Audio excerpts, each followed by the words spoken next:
प्रिय विद्यार्थियों, इस अध्याय के अंतर्गत हम चर्चा कर रहे हैं हमारे व्यवहार को लेकर के। व्यवहार से संबंधित अनेक ऐसी बातें हैं जिनको यदि हम समझ लेते हैं, अपन में हम इनको जीवन में उतार लेते हैं, तो निश्चित रूप से हम हमारे व्यवहार के अंदर परिवर्तन ला सकते हैं। हम उसके अंदर बहुत कुछ परिष्कार कर सकते हैं और एक अच्छे हम व्यवहारिक व्यक्ति भी बन सकते हैं। हमने यह भी जाना कि हमारे जीवन में एक अच्छे व्यवहार के लिए जहां सदाचार की आवश्यकता है, वहीं हमें हमारे आचरण और हमारे विवेक के ऊपर भी हमें ध्यान देना होगा, क्योंकि विवेक को सुरक्षित जीवन का नियामक माना गया है।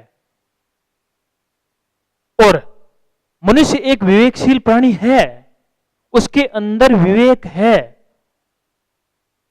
परंतु होता क्या है कि हम ही उस विवेक को काम में नहीं लेते हैं और बिना विवेक के, या यूं कहें हम कि बिना सोचे समझे, हमारे लिए क्या लाभदायक है या क्या हानिकारक है, उसके चलते हम प्राय अपना काम कर देते हैं।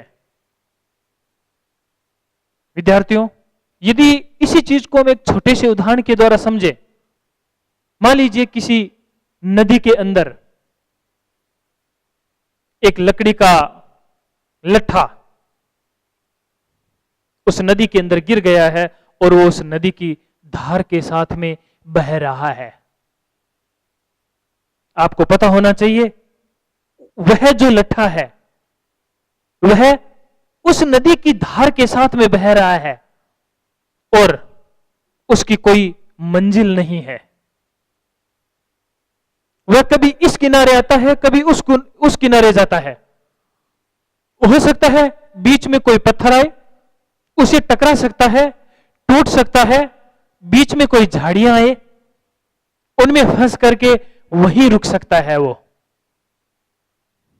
यानी बिना आधारहीनता के वह उस धारा के साथ में बहा जा रहा है। लेकिन यदि उसी लट्ठे का एक नाव बनाई जाए और उस नाव को यदि हम चलाएं, तो उसका पूरा कंट्रोल हमारे हाथ में है, पूरा हमारे हाथ में रहता है और हम जिधर चाहें उस नाव में बैठ करके उधर जा सकते हैं। हमें इस किनारे जाना है, उस किनारे जाना है, कहां जाना है हमें हम नियंत्रित कर सकते हैं। लेकिन हमारा दुर्भाग्य है कि हम उस लट्ठे की तरह है, बहे जा रहे हैं, कोई मतलब ही नहीं है। लेकिन जब व्यक्ति विवेक रूपी उस नाव के ऊपर बैठता है, तो निश्चित रूप से वह अपने जीवन में विकास करता है, सफलता को प्राप्त करता है। इसलिए व्यक्ति के आचरण में विवेक का होना बहुत ही जरूरी है। और ज्ञान की भी सार्थकता तब होती है जब उस ज्ञान का सही उपयोग किया जाता है, और वो सही उपयोग ज्ञान का करवाता है हमारा विवेक। केवल ज्ञानवान होना ही पर्याप्त नहीं होता है। और स्वामी विवेकानंद जी का कथन है कि विवेक व्यक्ति का सर्वश्रेष्ठ और सर्वाधिक पराक्रम है। इतिहास साक्षी है कि विवेक के अभाव में जो भी कार्य हुए हैं वे विध्वंसात्मक ही थे। इसलिए इतिहास से सबक लेकर भी यदि व्यक्ति अपने विवेक का उपयोग करता है, तो निश्चित रूप से वह एक अच्छा व्यवहार करेगा और वह आनंद को प्राप्त करेगा। बहुत सारे जो दार्शनिक हुए हैं, उन दार्शनिकों ने हमारे इसी आचरण से संबंधित उन्होंने क्या क्या कहा है। दार्शनिकों का उस आचरण से संबंधित अपना अपना मत रहा है। तो हम यहां पर कुछ एक उन दार्शनिकों के मत को जानेंगे जिन्होंने आचरण के बारे में अपने विचार रखे हैं। यदि हम सबसे पहले लेते हैं सुकरात को, हालांकि सुकरात है, प्लेटो है, ये सारे के सारे हमारे पश्चिम के दार्शनिक है। इतना ही नहीं, हमारे भारतीय दर्शन को देखें, उसके अंदर भी बहुत सारे हुए हैं, जिसमें भगवान बुद्ध है, महावीर है, कृष्ण है, महात्मा गांधी है, विनोबा भावे है। वर्तमान की यदि हम बात करें तो आचार्य तुलसी, महाप्रज्ञ, अनेकों अनेक जिन्होंने आचरण से संबंधित अपने अपने मत रखे हैं। सबसे पहले हम यदि सुकरात की बात करें तो सुकरात ने कहा कि विचारों का मूल मंत्र आत्मज्ञान है। उनका विचार था कि जीवन का वास्तविक सुख उसके उचित कर्मों का ही परिणाम है। यानी इन्होंने, सुकरात ने आत्मज्ञान के ऊपर जहां बल दिया है और उन्होंने कहा है कि व्यक्ति को वास्तविक सुख कब प्राप्त होगा, कब उसको आनंद प्राप्त होगा, जब वह उचित कर्म करेगा। हम इसको यूं भी कह सकते हैं, व्यक्ति के उचित कर्मों का यहां पर करने का तात्पर्य हो गया व्यक्ति का अच्छा व्यवहार होना, अच्छे कार्यों को करना। व्यक्ति को जो दुख या दुर्भाग्य मिलता है वह परिणाम है उसके अशुभ कर्मों का, अर्थात व्यक्ति शुभ कर्म करता है तो उसका परिणाम भी अच्छा होता है, और यदि वह अशुभ कर्म करता है तो उसका परिणाम भी अशुभ ही होता है। उन्होंने कहा है कि सद्गुण सार्वभौम तथा वस्तुनिष्ठ है। व्यक्ति को किसी भी परिस्थिति में अशुभ आचरण नहीं करना चाहिए। अशुभ आचरण की अपेक्षा दुख झेलना श्रेयस्कर है। सुकरात का मानना था कि व्यक्ति जितना चिंतन और ज्ञानोपार्जन करता है उतना उसका कर्म शुभ होता है। कोई भी व्यक्ति दुर्गुणी इसलिए होता है कि उसमें ज्ञान का अभाव रहता है। सुकरात की इस बात को यदि थोड़ा सा हम समझे तो उन्होंने जहां ज्ञान और व्यक्ति के कर्म की बात कही है, हमारे भी जितने भारतवर्ष के महापुरुष हुए हैं उन्होंने भी हमारे कर्म को ही सर्वोपरि रखा है। गीता में कर्म योग की बात कही गई है। सुकरात ने भी इस चीज को स्वीकार किया है और उसने कहा है कि व्यक्ति जिस प्रकार का कर्म करेगा उसको वैसा ही फल मिलेगा। व्यक्ति जिस प्रकार का आचरण करेगा उसको उसी प्रकार का फल मिलेगा। यदि वह अच्छा आचरण करता है तो अच्छा फल प्राप्त होगा, और यदि वह गलत, अनैतिक या बुरा आचरण करता है तो उसको उसी के अनुरूप फल मिलेगा। इसका अर्थ हुआ कि हमें हमारे अच्छे जीवन के लिए, जीवन के विकास के लिए अच्छे आचरण को अपनाना चाहिए। सभी के प्रति, सभी प्राणी जगत के प्रति हमारा जो आचरण है वह अच्छा होना चाहिए। इसी प्रकार से इन्हीं के जो शिष्य थे प्लेटो, वो क्या कहते हैं, उन्होंने कहा कि उन्होंने विवेक को सद्गुण माना है। जैसे कि अभी हम चर्चा करते ही आ रहे हैं कि विवेक का होना बहुत जरूरी है और विवेक हमारे अंदर पाए जाने वाला एक सद्गुण है। और उन्होंने न्याय को मौलिक सद्गुण माना है जो सभी सद्गुणों की जननी है। उन्होंने कहा कि मानव स्वभाव की 3 शक्तियों, बुद्धि, संकल्प शक्ति और संवेदन शक्ति से संबंधित 3 प्रकार के सद्गुणों का उल्लेख किया है। बुद्धि का सद्गुण है सही विचार करना, संकल्प शक्ति का साहस और संवेदन शक्ति का आत्मनियंत्रण। यानी कि प्लेटो ने जो इन 3 चीजों को कहा है कि भाई बुद्धि क्या करती है, निर्णय लेती है, सही विचार करती है। वहीं संकल्प शक्ति व्यक्ति के अंदर साहस पैदा करती है और संवेदन शक्ति का आत्मनियंत्रण से है। हम किस प्रकार से अपने आप के ऊपर नियंत्रण स्थापित कर सकें।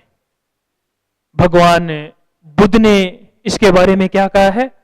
उन्होंने कहा है, जो भगवान बुद्ध थे जिन्होंने 4 आर्य सत्यों की बात कही थी, यदि इस दर्शन की बात करें तो वो दर्शन मुख्यतः आचार प्रधान दर्शन रहा है।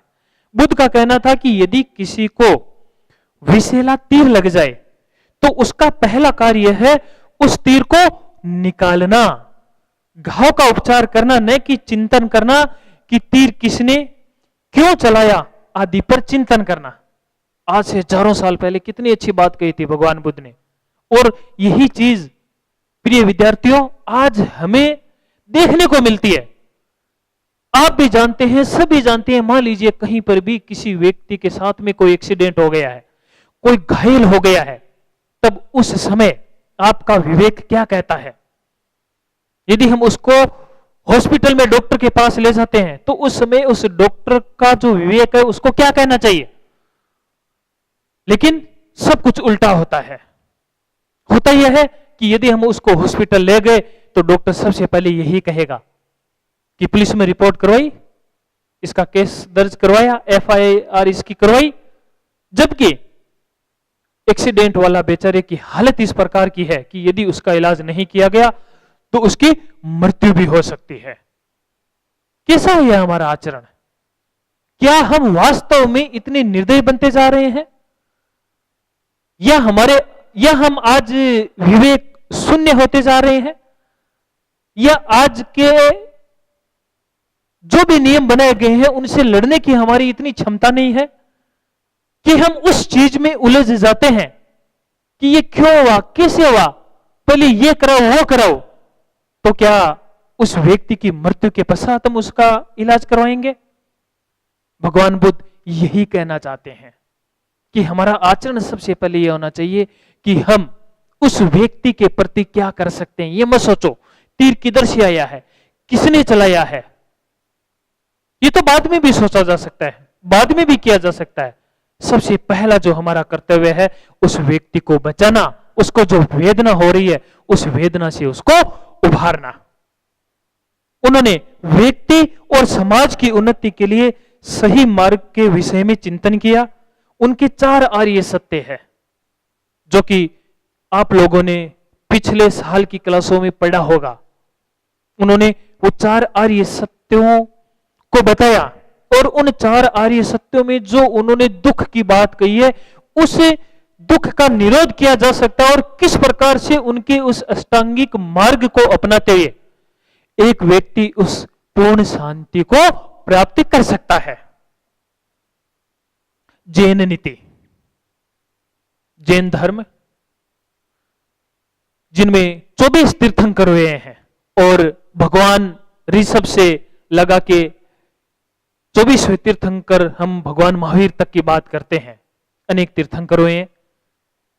और जैन धर्म के अंतर्गत भी या जैन जो नीति दर्शन है उसमें भी आचरण की बात कही गई है, और जैन दर्शन में आचार नीति को जो बहुत महत्व दिया गया है, यहां पर जो 3 बातें बताई गई है जो इस दर्शन की रीढ़ है, वो 3 बातें सम्यक ज्ञान, सम्यक चरित्र और सम्यक दर्शन की बात कही गई है कि व्यक्ति यदि अपने व्यवहार में परिष्कार करना चाहता है, अपने आप को अपने जीवन में आगे बढ़ाना चाहता है, तो उसको सबसे पहले अपने ज्ञान को सम्यक करना होगा। केवल ज्ञानवान होना जरूरी नहीं है, ज्ञान सम्यक ज्ञान होना चाहिए। उसका जो दर्शन है वह सम्यक होना चाहिए, उसका जो चरित्र है वह उसका सम्यक होना चाहिए। 5 महाव्रतों का भी इसके अंदर उल्लेख किया गया है। 5 व्रत, महाव्रत जो है हम सभी जानते हैं, सत्य है, अहिंसा है, अचौर्य है, अपरिग्रह है, ब्रह्मचर्य है। ये जो 5 महाव्रत है जहां तक हो सके इनका पालन करना चाहिए। जो जैन मुनि होते हैं उन सब के लिए तो बिल्कुल कठोरता के साथ में इन 5 महाव्रतों का पालन किया जाता है। हालांकि वर्तमान के अंदर हम देखें तो आचार्य तुलसी ने जो अणुव्रत आंदोलन शुरू किए थे, उन्होंने कहा कि एक व्यक्ति समाज में रहते हुए कठोरता के साथ में इन महावर्तों का पालन नहीं कर सकता। इसलिए उन्होंने एक समाज में या संसारिक लोगों के लिए अणुव्रत की बात कही और अणुव्रत के अंतर्गत उन्होंने छोटे छोटे नियम दिए कि इन नियमों का पालन करते हुए हम एक अहिंसक जीवन, एक अच्छा जीवन जी सकते हैं और हम हमारे व्यवहार के अंदर भी परिवर्तन ला सकते हैं। यदि हम गांधी के नैतिक दर्शन या उसके चिंतन की बात करें तो गांधी जी ने नैतिकता को सर्वोच्च माना है। नीति दर्शन को शुभ अशुभ का विवेचन तथा मानव कल्याण हेतु उन्होंने मार्ग बताया है।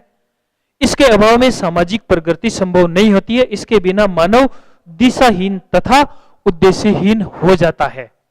अतः कर्तव्यों का ज्ञान किसी भी समाज के लिए आवश्यक है। गांधी जी ने 11 प्रकार के सद्गुणों की चर्चा की है जिनका उपयोग मानव व्यवहार को उत्तम बनाने में सहायक बनता है। अहिंसा, सत्य, ब्रह्मचर्य, अस्तेय, अस्वाद, अभय, शारीरिक श्रम, स्वदेशी, अस्पृश्यता निवारण और सर्वधर्म संभाव की बात महात्मा गांधी ने की थी। यदि महात्मा गांधी के जो ये छोटे छोटे नियम है या ये जो छोटे छोटे सद्गुण है, इनको हम जीवन के अंदर यदि अपनाते हैं तो निश्चित रूप से हम एक अच्छा जीवन जी सकते हैं। इसी प्रकार से गीता में, वेदों के अंदर, सभी के अंदर उस आचरण की बात कही गई है। व्यवहार के बाधक तत्व, हमारा व्यवहार क्यों उग्र बन जाता है, क्यों हमें उस आवेग और आवेश में आ जाते हैं? ऐसा क्या कारण है कि हम लोगों के साथ में मिसबिहेवियर कर देते हैं? हमारी उग्रता, हमारा क्रोध, हमारी ईर्ष्या, हमारी जलन, ये हमारे व्यवहार को गलत दिशा की ओर ले जाते हैं। लेकिन ऐसा क्या है कि बार बार ये सारी चीजें हमारे ऊपर हावी हो जाती है और हम एक गलत व्यवहार करने के लिए प्रेरित हो जाते हैं? इसके लिए कुछ ऐसे बाधक तत्व हैं जो हमारे व्यवहार को बिगाड़ते हैं। उन बाधक तत्वों में सबसे पहली चीज तो आती है हमारी इच्छा। इच्छाएं बहुत होती है और इच्छा करना कोई गलत भी नहीं है, लेकिन सवाल यहां पर यह पैदा होता है कि जो हम इच्छा करते हैं, क्या उस इच्छा की कोई सीमा भी है? क्या हम हमारी इच्छाओं को नियंत्रित करते हैं? एक इच्छा के पीछे दूसरी इच्छा, उसके पीछे तीसरी इच्छा, उसके पीछे चौथी इच्छा लगी रहती है। क्या हमने कभी यह सोचा है कि मेरी ये एक इच्छा पूरी हो गई है, इसलिए अब मैं दोबारा इस प्रकार की कोई इच्छा नहीं करूंगा? तो पूरी होती है, उससे पहले क्या होता है? हमारी पुनः इच्छा जागृत हो जाती है। और आपकी जितनी भी ये इच्छाएं हैं, ये कब तक पूरी होती रहेगी? इसका भी तो कोई अंत होना चाहिए। और जब भी इन इच्छाओं की पूर्ति नहीं होती है तो व्यक्ति कुंठित होता है। फ्रायड ने भी यही बात कही है कि व्यक्ति की असीमित इच्छाएं और महत्वाकांक्षाएं होती है और जब वह इच्छाएं पूरी नहीं होती है तो व्यक्ति कुंठित हो जाता है। उसके अंदर अनेक प्रकार की कुंठाएं जन्म ले लेती है और वही कुंठाएं आगे जाकर के उस व्यक्ति से फिर वह गलत व्यवहार करवाती है। इसलिए बहुत जरूरी है कि हम हमारी इन इच्छाओं के ऊपर कंट्रोल करें। एक महत्वपूर्ण बात यह भी है कि व्यक्ति में अच्छी और बुरी दोनों ही प्रकार की इच्छाएं जागती रहती है। अब सवाल यह पैदा होता है और वापस यही वही विवेक हमारा काम करता है कि हमें किस प्रकार की इच्छाओं की पूर्ति करनी चाहिए जो हमारे उस विकास के लिए सहायक बन सके। इसलिए हमारे व्यवहार में जो ये इच्छाएं होती है ये बाधा के रूप में काम करती है। लेकिन यदि इन इच्छाओं के ऊपर व्यक्ति अपने विवेक को काम में ले तो यही बाधक नहीं हमारे लिए साधक बन जाएगी। फिर आता है व्यक्ति का अहम भाव। मनुष्य की ये बड़ी समस्या है, पशुओं में नहीं पाई जाती है। ये पशुओं में अहंकार नहीं होता है, अहंकार केवल मनुष्य में होता है। और यहां तक देखा गया है कि जो ये अहंकार है यह किसी पर्टिकुलर एक चीज को लेकर के लिए नहीं होता है। किसी को ज्ञान का अहंकार है, अहम भाव है, तो किसी को धन का है, तो किसी को रूप का है, तो किसी को शक्ति का है। और यही जो अहम भाव है और जिसके पास में जो है और जिससे वो अहम भाव करता है उसी का वो दुरुपयोग करता है और उसी के चलते वह गलत व्यवहार करता है। इतिहास गवाह है, रावण था, रावण के पास में ज्ञान भी था, शक्ति भी थी, लेकिन उसने उसका दुरुपयोग किया। एक स्त्री के साथ में उसने गलत व्यवहार किया। उसके अंदर इतना अहंकार था कि वह दम भरता था कि संपूर्ण सृष्टि के अंदर उससे शक्तिशाली कोई नहीं है। लेकिन उस शक्तिशाली इंसान को कहते हैं, एक साधारण इंसान ने जो बनवासी था उसने उसको हरा दिया। क्योंकि रावण को किसने मारा? कहते रावण को रावण के अहंकार ने मारा। इसलिए जो अहंकार होता है वह व्यक्ति को बड़े गलत काम करवाता है। और जो पद होता है, पद का तो बहुत अहंकार लोगों में देखने को मिलता है। बड़े बड़े जो राजनीतिज्ञ होते हैं, जनता बेचारी उनको चुन करके और संसद तक भेजती है, लेकिन वहां जाकर के वो सबको भूल जाते हैं। क्यों भूल जाते हैं? क्योंकि उनके अंदर उस पद का अहंकार आ जाता है और वो सोचने समझने लग जाते हैं कि 5 साल तक अब हमें कोई हिलाने वाला नहीं है। इसलिए अच्छे व्यवहार के लिए उस अहंकार के ऊपर हमें कंट्रोल करना पड़ेगा।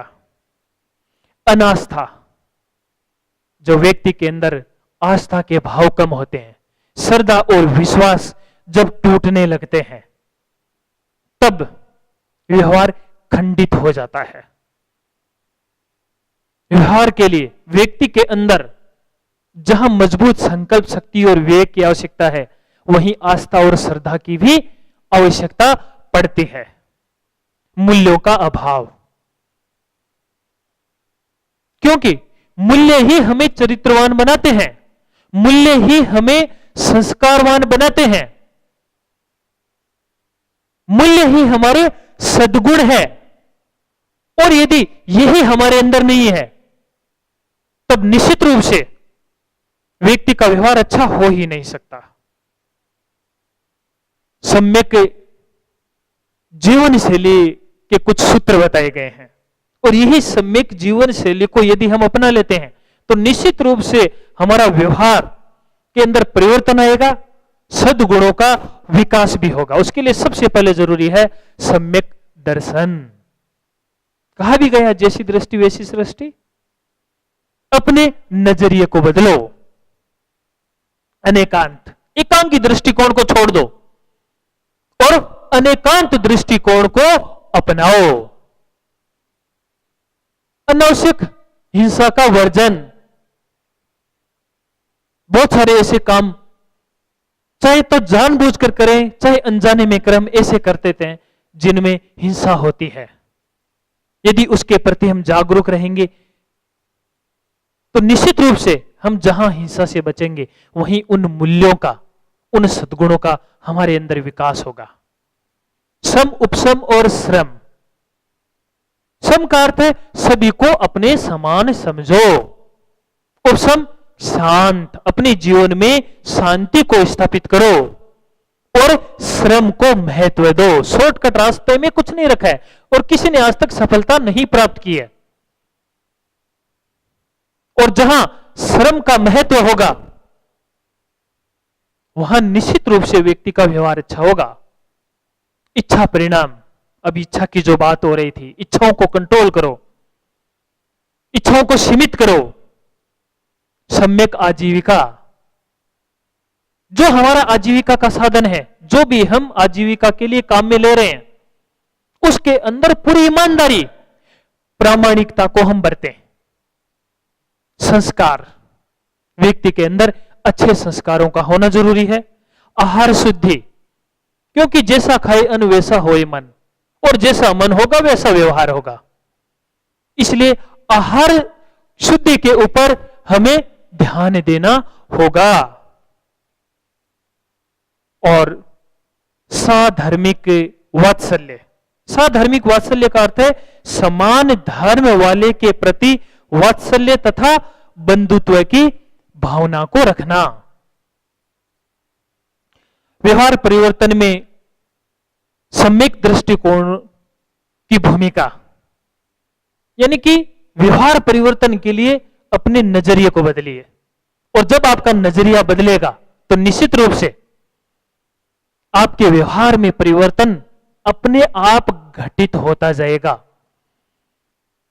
जब व्यक्ति का एकांगी दृष्टिकोण होता है तो उसके चलते वह उसी दृष्टि से, एक ही दृष्टि से सबको और इस दुनिया को वह देखता है।